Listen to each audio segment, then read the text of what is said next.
Tengan todos ustedes muy buenos días, buenas tardes, buenas noches, dependiendo del momento en el cual vean este video. Vamos a continuar con los temas correspondientes a ginecología con síndrome de ovario poliquístico. Empezamos con un poquito de historia, ¿sí? Allá por 1935, dos doctores, Stein y Leventhal, descubrieron que las pacientes que acudían con ellos, ¿no? Gran parte de ellas tenían un problema, el problema de anovulación, ¿no? Y por correspondiente no menstruaban. Además, padecían de obesidad y de hirsutismo. Eso llamó la atención de estos dos doctores, los cuales empezaron a realizar procedimientos quirúrgicos y vieron de que ambos ovarios en estas pacientes tenían un aspecto más grande de lo que era comúnmente normal, más blancos, más nacarados, de una estructura irregular y además de ligeramente indurantes, ¿no? Y esto hizo pues que le dieran el nombre de síndrome de Stein-Leventhal. Y la característica inclusive del síndrome de Stein-Leventhal era que eran pues bilaterales, eran ambos ovarios los que estaban alterados. Y esta perspectiva fue rígida durante muchos, pero muchos años, ¿no? Fue ya los últimos estudios de las sociedades que veremos a continuación que le dieron ya el nombre de síndrome de ovario poliquístico y que continúan con la misma perspectiva en general de amenorrea, obesidad, hirsutismo y anovulación. Pero ya vieron de que habían otras enfermedades además del síndrome de ovario poliquístico que causaban esto. Pero evidentemente la primordial y la que es importante en ginecología es síndrome de ovario poliquístico. Pregunta: ¿el defecto en el síndrome de ovario poliquístico radica en la fase folicular, la fase ovular, la fase lútea, la fase menstrual o en todas las fases? Bien, vamos a hacer un pequeño repaso fisiológico de cómo es que es el ciclo menstrual y el ciclo ovular, para tener un poquito en cuenta en qué momento se produce la alteración y además de ello saber en la fisiopatología y entender un poco qué es lo que sucede, ¿sí? Sabemos bastante bien que la hormona folículo estimulante empieza y es la que es ligeramente más ascendente durante los primeros días del ciclo, y esta hace que el ovario empiece a madurar un folículo o un óvulo, ¿sí? Por acción de la hormona luteinizante, aparentemente unas 24 a 36 horas después, va a ser expulsada del ovario, ¿sí? Y esta hormona luteinizante es patrocinada mucho por el efecto de los estrógenos, ¿sí? Las células de la teca y la granulosa son las correspondientes en formar el estrógeno, y esta hace además que sean sensibles para la hormona luteinizante. Una vez que el óvulo es expulsado del ovario, si no hay fecundación y la hormona progesterona es la que se forma por el cuerpo lúteo, si no hay fecundación, decae la progesterona, decae el estrógeno y por ende se produce la menstruación, ¿sí? Entonces tenemos que en el ciclo menstrual tenemos una fase folicular que corresponde a la evolución del folículo, una fase ovular que corresponde al pico de la hormona luteinizante en especial, pero patrocinada por la hormona progesterona, una fase lútea que es patrocinada por la progesterona, y si no hay fecundación se produce la fase menstrual.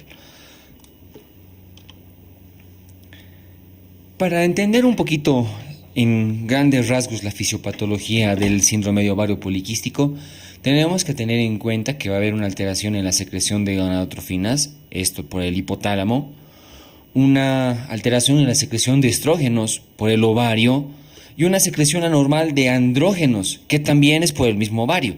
Ahorita vamos a desglosar una por una, ¿sí?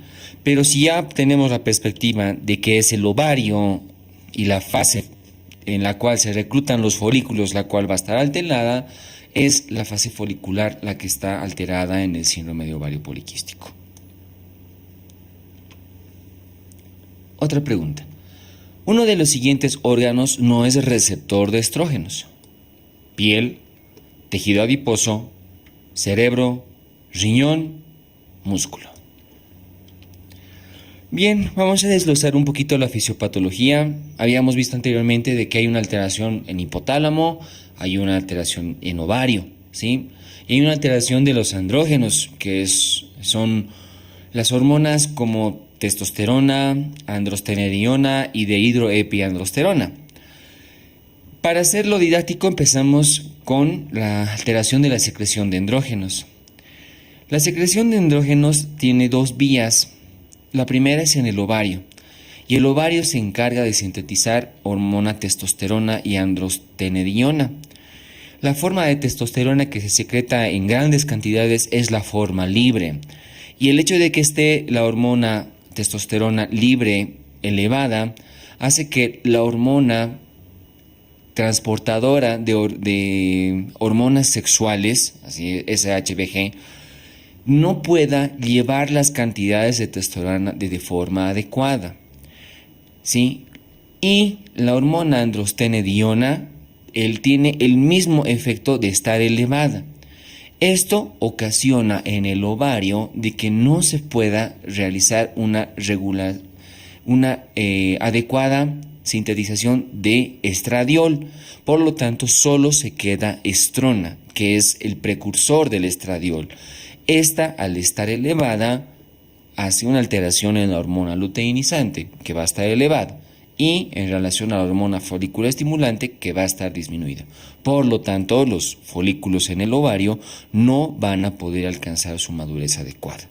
Luego ya vamos a hablar un poquito más de estas, ¿sí? Pero no solo el ovario es el que está alterado en relación a los andrógenos, sino también la hormona suprarrenal y con la hormona la glándula suprarrenal, con la hormona de hidroepiandrosterona. Esto correlaciona que las veces que se administra algún corticoide para ver si podemos suprimir la alteración de la glándula suprarrenal, se logra hacer, pero no totalmente, pues porque el ovario es el principal responsable de la formación tan elevada de los andrógenos. Una vez que los andrógenos están demasiado elevados, es como les había comentado que la estrona no se convierte en estradiol, esta se queda elevada.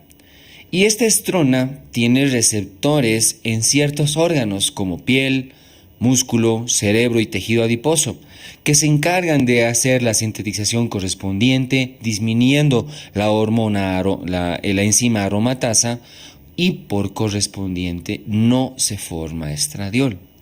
Si no se forma estradiol, que es el patrocinador de la hormona luteinizante para que se produzca la ovulación, no se va a producir ovulación. Y por ende, al haber una hormona luteinizante muy elevada y una hormona folículo estimulante disminuida, no van a madurar los folículos. No se va a producir ovulación. Es por eso que es el primer parámetro de la anovulación, y esta puede ser inclusive crónica. Los estrógenos inapropiados mandan un feedback positivo al hipotálamo, y el hipotálamo se encarga de producir aún mayores cantidades de hormona luteinizante, disminuidas las cantidades de hormona folículo estimulante, y todo forma un ciclo vicioso, ¿no? Entonces, esta es la fisiopatología en sí del síndrome de ovario poliquístico. Respondiendo a la pregunta, uno de los siguientes órganos no es receptor de estrógenos, en este caso es el riñón. Piel, tejido adiposo, cerebro y músculo son órganos que son receptores especialmente de estrona. Otra pregunta. Una de las siguientes hormonas extragonadales está relacionada con el síndrome de ovario poliquístico: hormona tiroidea, vasopresina, insulina, cortisol o ninguna de las anteriores. Resulta que una hormona muy importante en la fisiopatología es la insulina. Los andrógenos, al estar elevados, provocan en el ovario una resistencia a la insulina. Y esta resistencia a la insulina evidentemente va a hacer que aumenten los valores de esta hormona, que ya sean por dos mecanismos: por la mutación del DNA o porque se produzcan anticuerpos a la insulina, ¿sí? O a los receptores de insulina, que es una fisiopatología, entre comillas, ligeramente similar a la diabetes. No solamente la insulina se empieza a elevar, sino también unos factores similares a la insulina, 1 y 2, especialmente la 1 es la que se eleva, y estos dos se encargan de trabajar en la teca ovárica para que se produzcan aún mayores cantidades de andrógenos. Estas cantidades de andrógenos, junto al aumento de la insulina, hacen que el hígado sintetice menores cantidades de hormona transportadora de hormonas sexuales. Por lo tanto, va a haber mucho más los andrógenos elevados, y los andrógenos elevados van a continuar haciendo la resistencia a la insulina. Por lo tanto, este es otro círculo vicioso que se acompaña al síndrome de ovario poliquístico, ¿sí? Pero teniendo la característica que solo se aumenta la insulina, no aumentan otras hormonas más. Bien, vamos a pasar ahora a la clínica. ¿Cómo se manifiesta el síndrome de ovario poliquístico? Y la característica es muy notoria de este síndrome, mas no es absoluta. Lo vamos a ver a continuación. Primero, la presencia de hirsutismo, ¿sí? El hirsutismo, que puede ser especialmente en todos los lugares donde la dama por lo general no debe tener vello, como es el mentón, las mejillas, axila, abdomen, brazos y extremidades inferiores. Muchas de las veces se acompaña inclusive de acné, de la presencia de acné, que es por el efecto de la testosterona. Amenorrea. Como no hay una ovulación y la fase lútea permanece prolongada, no se produce las cantidades de progesterona suficientes por el cuerpo lúteo. Esto hace que tampoco disminuya y por ende no se produce menstruación. Algunas veces se presenta un escaso sangrado genital que puede ser, entre comillas, posible por algún cuerpo lúteo que ha tratado de evolucionar, mas sin embargo los andrógenos no le han dejado evolucionar. La otra característica, obesidad. Gran parte de todas las pacientes con síndrome de ovario poliquístico tienen obesidad, y esto es porque la estrona, como trabaja en tejido adiposo, no permite que ésta sintetice cantidades de estradiol. Por ende, se acumula la hormona en tejido adiposo. Y otra característica importante también es la presencia de acantosis nigricans, que esta no es parte exclusiva del síndrome de ovario poliquístico que por lo general se presenta, que es la coloración negruzca de los pliegues, ya sea del pliegue del cuello, pliegue de las axilas, pliegue inguinal, etc. Se ha denominado al síndrome Hire-Ann a la combinación de hiperestimulación androgénica, o sea, hirsutismo, resistencia a la insulina con presencia de obesidad y acantosis nigricans. ¿Cómo realizamos el diagnóstico del síndrome de ovario poliquístico? La bibliografía es un poquito escueta en relación a hacer el diagnóstico, pues aparentemente bastan algunas veces los signos y síntomas que tiene la paciente para hacer el diagnóstico.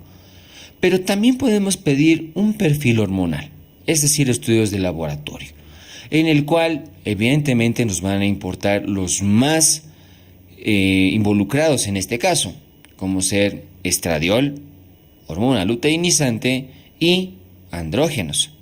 Mas sin embargo es adecuado pedir porque muchas de las veces las relaciones están alteradas, como por ejemplo la relación de estradiol-estrona, la relación de estradiol-progesterona, la relación de hormona luteinizante folículo estimulante, que es decir que esté alterado, es decir, en alguna fase del ciclo la hormona folículo estimulante debería estar elevada y la hormona luteinizante disminuida, pero en el síndrome de ovario poliquístico ocurre lo contrario. Lo mismo en relación con el estradiol y la estrona. Pero también podemos pedir otros andrógenos como la hidroepiandrosterona para ver el compromiso de la glándula suprarrenal, y también podemos pedir prolactina. Se ha demostrado que las pacientes que tienen síndrome de ovario poliquístico tienden a tener ligeramente elevada esta hormona, y por la alteración que se produce en relación al hipotálamo. Y también en relación a la disminución de la liberación de hormona transportadora de hormonas sexuales. ¿Sí? Y otro criterio que es muy importante es la ecografía. Si la ecografía es muy clásica, podemos ver claramente varios folículos pequeños que no alcanzan la maduración ideal. Según la literatura, encontrar 10 o más es parte del criterio. 1, 2, 3, 4, 5, 6, 7, 8, 9, 10, cabal. ¿Sí? Es la forma en cómo se realiza el diagnóstico ecográfico, que es muy determinante. No hace referencia a la bibliografía, pero pongo cómo pasaron los criterios diagnósticos desde 1990 a 2006. En 1990, la Federación Internacional de Enfermedades para el diagnóstico de síndrome de ovario poliquístico postuló 3 situaciones: que haya la presencia de hiperandrogenismo e hiperandrogenemia, o sea que había la posibilidad de ver el laboratorio elevado de los andrógenos; oligoovulación crónica, o sea que no se produzca ovulación, lo mismo que anovulación, y que sea excluida por otras patologías; y la presencia de 2 criterios o más hacía el diagnóstico de síndrome de ovario poliquístico. Rotterdam en el año 2003 presentó estas variantes: que era la presencia de oligo o anovulación, hiperandrogenismo clínico o bioquímico. Puede ser de que no pudieran haber laboratorios alterados, pero si había la clínica probablemente era suficiente. La presencia de ovario poliquístico en ecografía y que se excluya otra endocrinopatía. Ya no era solamente patología en general, sino otra endocrinopatía. Y aquí la presencia de 2 criterios o más daba el diagnóstico de síndrome de ovario poliquístico. Mas, sin embargo, la Sociedad de Andrógenos Elevados en el año 2006 postuló la siguiente forma: que haya la presencia de hiperandrogenismo, ya sea clínica o bioquímica; que haya disfunción ovárica sin la necesidad de que haya anovulación; y que se excluya otra patología. La presencia de 2 criterios hacía el diagnóstico de síndrome de ovario poliquístico. Este es el criterio que se maneja actualmente, no ha cambiado. Respecto a la pregunta anterior, una de las siguientes hormonas extragonadales está relacionada con el síndrome de ovario poliquístico y era insulina. ¿Cuál es el tratamiento del síndrome de ovario poliquístico? Pues tenemos que tener en cuenta que hay 2 perspectivas: pacientes que desean hacer el tratamiento sin deseos de gestación y pacientes que desean hacer el tratamiento con gestación. No participa como parte del criterio diagnóstico, pero las pacientes que tienen síndrome de ovario poliquístico son pacientes de infertilidad, no logran tener embarazo. Y es lógico, si no hay ovulación, no hay óvulo que pueda ser fertilizado y por ende no puede haber gestación. ¿Sí? No es muy escueto la literatura, pero sí lo toca en su parte de tratamiento. Tenemos que tener en cuenta de que hay perspectivas para realizar el tratamiento en caso de no desear una gestación. El primero es de que el hecho de que la hormona luteinizante esté elevada durante el ciclo hace que el endometrio prolifere, y si no hay menstruación va a seguir proliferando. Es posible que a veces en pacientes con síndrome de ovario poliquístico se pueda presentar algunos datos de hiperplasia endometrial. Entonces, para proteger el endometrio podemos hacer el tratamiento con gestágenos, ya sea con progesterona micronizada o con medroxiprogesterona. Otro efecto que deseamos en el tratamiento sin gestación es regular las hormonas gonadotrofinas, es decir, que la hormona luteinizante y folículo estimulante vuelvan a trabajar de manera adecuada. Y lo podemos realizar con anticonceptivos, ¿no? Ambos tienen que tener la molécula de etinilestradiol y podemos añadir un gestodeno o podemos añadir ciproterona. Respecto al hirsutismo, y especialmente cuando hay parte de glándula suprarrenal comprometida, podemos utilizar corticoides como dexametasona o metilprednisolona. Pero si es netamente del ovario, El tratamiento del hirsutismo lo hacemos con ciproterona o espironolactona. Esta última se dice que es la droga de primera elección.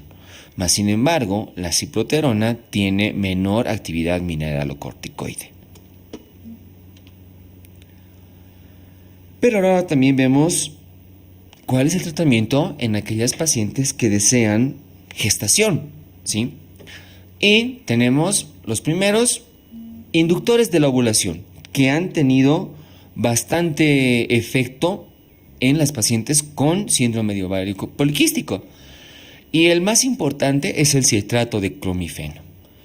Este es un adecuado inductor de ovulación, no solamente para síndrome de ovario poliquístico, sino para otras causas de infertilidad, que puede ser administrado de forma solitaria o puede ser administrado además con hormona menopáusica humana. La combinación de ambos ha traído muy buenos resultados. Pero también se puede utilizar simplemente la hormona menopáusica humana sin algún inductor de la ovulación, ¿sí? Y algunas veces se mencionaba que podía administrarse además con la hormona folículo estimulante, pero no ha demostrado que sea más efectiva que administrar solo hormona menopáusica humana. Lo que sí, cuando se administra hormona menopáusica humana, para hacer un adecuado feedback, para además no solo estimular la ovulación, sino para que el cuerpo lúteo dé unas adecuadas condiciones, se administra con adotrofina córnica humana. También refiere el libro de que podríamos utilizar análogos de la GnRH. El más representante se llama leoprolide. Mas, sin embargo, no se recomienda, puesto de que acelera demasiado la actividad del ovario para formar los folículos y se produce una sobreestimulación del ovario y podemos provocar de manera muy temprana una menopausia en la paciente. Por lo tanto, este tratamiento no se utiliza actualmente. Pero también tenemos perspectiva quirúrgica. También podemos hacer el tratamiento de forma quirúrgica, es decir, con cirugía. ¿Y en qué caso se hace con cirugía? Cuando el tratamiento médico no ha sido efectivo. Tenemos dos perspectivas. La resección en cuña ovárica, que consiste en seccionar una elipse en el ovario y posteriormente suturarlo. Aparentemente esto disminuye la cantidad de los andrógenos. Y otro tratamiento que se utiliza más en la actualidad, ya no se utiliza mucho en la resección en cuña ovárica, es el drilling ovárico, que es decir, puncionar el ovario por lo menos unas 10 veces para tratar de romper esos folículos que están en proceso de mala maduración, ¿sí? Ambos tienen una buena efectividad, pero no son tratamientos de primera línea. Actualmente se tienen además otros tratamientos como hipoglucemiantes. Metformina se utiliza para la resistencia a la insulina y también se utilizan inhibidores de la aromatasa para que la hormona folículo estimulante pueda trabajar de manera adecuada. De todos modos, uno de los pilares actuales del tratamiento siempre es una dieta, tratamiento con anticonceptivos y, en lo posible, el tratamiento antidiabético, como ya había mencionado, con metformina. La combinación haría un buen éxito en el tratamiento médico y evitaría un procedimiento quirúrgico. Bien, para reforzar el tema, vamos a hacer un casito clínico. Paciente de 28 años de edad acude al servicio de ginecología refiriendo alteración de la menstruación con oligomenorrea y cuando se presenta lo hace en escasa cantidad. Refiere además que no logra conseguir una gestación durante los últimos 2 años. Al examen físico destaca la presencia de sobrepeso, presencia de acné sin alteración de signos vitales. Ante el caso expuesto, cite qué estudio de gabinete no utilizaría para el diagnóstico probable. Ecografía ginecológica, glicemia, perfil hormonal, ¿todos son necesarios o ninguna? En este caso la respuesta es glicemia, puesto que si estamos pensando en síndrome de ovario poliquístico, la glicemia no forma parte ni siquiera de una probabilidad en el diagnóstico, porque lo que se eleva es la insulina, pero la insulina se eleva por una resistencia en relación a los andrógenos. no como en la diabetes, que por ende va a haber aumento de la glicemia. En el síndrome de ovario poliquístico no va a haber glicemia. Pero un dato muy importante es el siguiente. Las pacientes que tienen síndrome de ovario poliquístico tienen un factor de riesgo a la larga de hacer diabetes. Muchísimas gracias. Me despido con una frase del bajista D'Angelo que dice: donde quiera que vayas, sin importar el clima, lleva tu propio sol. La actitud lo es todo. Muchas gracias.